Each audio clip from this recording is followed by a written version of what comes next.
London for a very snowy edition of Start Select.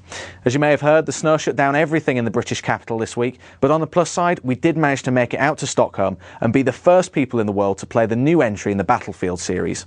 We'll also be giving away copies of Rise of the Argonauts on consoles and announcing the winners of last week's Saints Row 2 competition. But first, on to Stockholm. The main thing that we were trying to achieve with this is we wanted to kind of go back to Battlefield's roots, which is the World War II scene.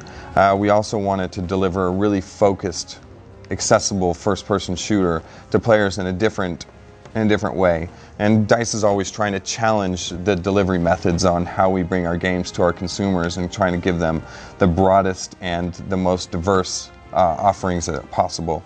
So we came up with the idea of making a very focused version of a World War II experience, kind of drawing off of some of the experiences and some of the the wow moments that you got from Battlefield 1942, but give it to those console players. And so we came up with the idea of actually delivering this through the means of the arcade downloadable and the PlayStation Network. The destruction in this game adds a whole new dimension to it for players who are familiar with Battlefield 1942. And there's buildings. The buildings in here are a little bit different, and you can actually flatten them to the whole entire foundation. So you're getting a lot more destruction for the experience when you're playing. And the most iconic one that everybody's very familiar with, and it's a fan favorite, is Wake Island. And so that's what we actually wanted to introduce people to first, as it was the first location ever played for Battlefield fans when we released the demo of Battlefield 1942 in August 2002. So there's kind of a nostalgia and a kind of a referencing back to our roots there with that. So that's the main location that people are going to be familiar with. Then we took Iwo Jima and also Guadalcanal. It's going to have 24 players, so 2 teams of 12, so 12 versus 12. It's going to be completely conquest. We wanted to, like we said, deliver a very focused game. And so we stuck with the classic Battlefield. What they're known for is the Conquest mode. And this Conquest mode is going to be different than Bad Company 1. Bad Company 1 had double assault, which means that you could capture all the flags on the level, whereas this one's going to be head-on assault. So so each team has an uncappable base location. So the game doesn't end until the last enemy's been eliminated. But what you're not going to have are things like unlocks, which require you to get to a particular level to be able to have access to all the weapons, gadgets, and kits. You're going to have those from the start. So immediately when you go in, you have everything at your fingertips. It's just now you pick what experience you want to have. Do you want to be the fighter ace pilot? Do you want to be like the stiff tank commander? Do you want to shoot everybody up with your cannons, your coax gun, or do you want to be that infantry soldier who's running around with his squad and capturing flags and joining up together in groups? So we're going to have classes. We're going to have that have separate weapons that are specific to that kit for so you find the playing style that matches the kit that's best for you. You're going to have every kit's going to have a variety of weapons that kind of cater to their situation. So we're going to have classes that cater more to the long distance shooter who's a little bit more sneaky, and the guys that are like in your face. I will go out in front and take every bullet I can and take as many down with me. And then we'll also support the guys that are kind of the all-around players who kind of like to have a little bit of touch and go with everything. So it's very, very kind of robust set of kits, but it's also very focused as well. You're not going to have 15, 20, 30 kits available to you. It's going to be offered in a way that's very easy to access, and that there's not too much detail that you have to go into to find the kit that's best for you. We're going to have airplanes, armor, and transportation vehicles, boats, and bombers. So there's quite a variety of different types of vehicles that we're going to have in the game. And of course, like Battlefield, you have access to all of them, including static weapons like anti-aircraft and coax weapons. So I'm 100% confident that people will be just dumbfounded by how rich this experience is and the offering, and I think the price point is very, very appealing as well.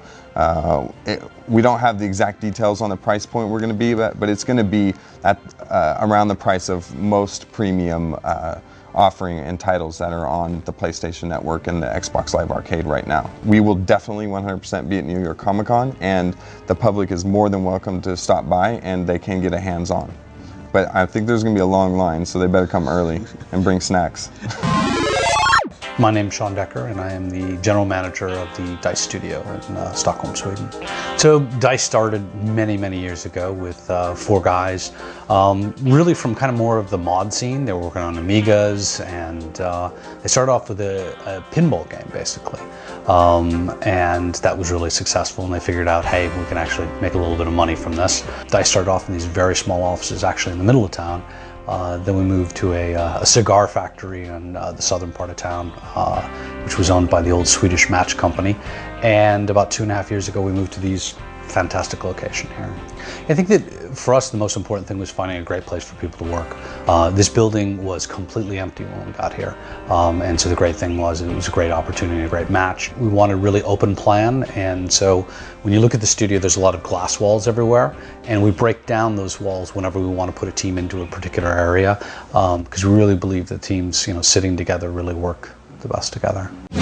So you just entered our reception with our wonderful receptionist and this great view. This is the public area where everyone can enter, basically. So there's nothing secret here, just all the cool stuff. Everyone working here can buy games very cheaply or even for free. I think we got this when we sold 10 million of Battlefield. Wow, okay. Right, okay. So pretty proud of that. Yeah, absolutely. You've got some magazine covers as well here. Magazine covers and obviously all the awards that we received. You've got so many that you don't know where they're from. They just keep coming in. You've even got one of the GameSpot editor's choice there, I see, as well. All right, so now we're entering the secret area. The secret area, okay. This is where no one else dares enter. This is where the magic happens. Exactly. So how many employees do you have here, Patrick? We have about 260 people working here. Does that make you pretty much one of Stockholm's biggest developers? Oh yeah, by far. By far, yeah. Absolutely. Here's our IT guys. Fish Tank. Battlefield Heroes team. So the entire team is in this glass box. Kind of box, yeah. Yeah. This is the dining room. So during the lunches, this is just full of people. On Fridays we have a breakfast. So right now everyone is eating breakfast. Right, okay. A wall of microwave ovens. If you're hungry in the evenings, you can just grab something to eat. Lunches as well. A lot of frozen food. I mean, all the eating people need to work out, so we have a gym. Sure. Hello. The people working out. You just go. Yeah, and just free gym. You can walk in and do all your stuff whenever you want. And if you don't want to go to the gym, we have the recreation room with games and stuff. Oh, wow.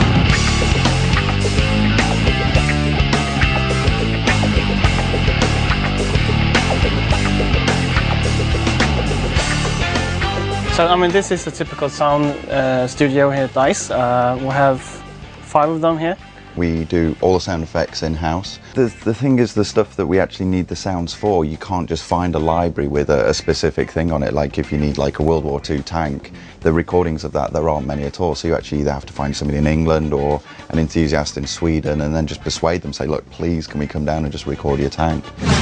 Okay, so yeah, that was the DICE studio. Okay. Thank you for visiting us. No worries. Where do I sign to join, Patrick? How do I get here?